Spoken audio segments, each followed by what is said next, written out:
السلام علیکم۔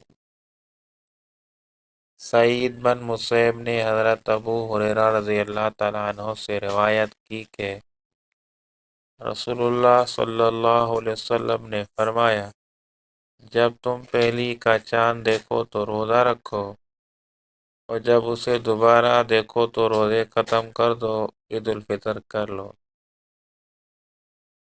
اور اگر متن اب آلود ہو تو پورے 30 دن روزے رکھو۔ حدیث نمبر 2۔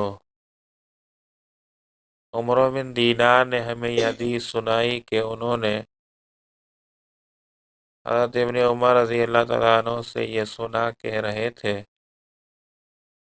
کہ میں نے رسول اللہ صلی اللہ علیہ وسلم کو یہ فرماتے ہوئے سنا، مہینہ اس طرح اور اس طرح ہوتا ہے،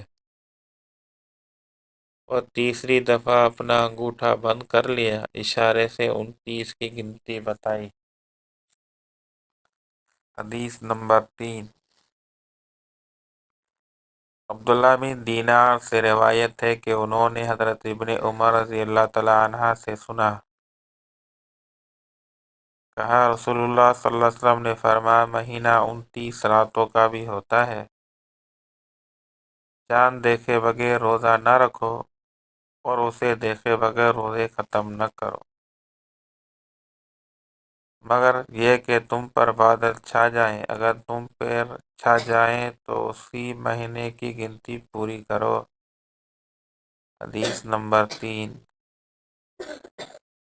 معاذ ابری نے کہا، میں نے سمرہ بن جذبۃ رضی اللہ تعالیٰ عنہ سے سنا، جبکہ وہ خطبہ دیتے ہوئے نبی کریم صلی اللہ علیہ وسلم سے حدیث بیان کر رہے تھے کہ آپ نے فرمایا، نہ بلال رضی اللہ تعالیٰ عنہ کی اذان تمہیں دھوکے میں ڈالے، اور نہ یہ عمودی سفیدی، یہاں تک کہ حقیقی فجر ظاہر ہو جائے، یا فرمایا فجر پھوٹ پڑے۔ حدیث نمبر 4۔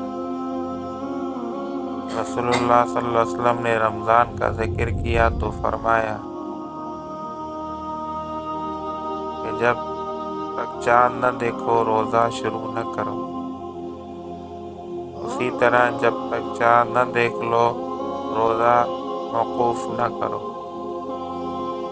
اور اگر ابر چھا جائے تو 30 دن پورے کر لو۔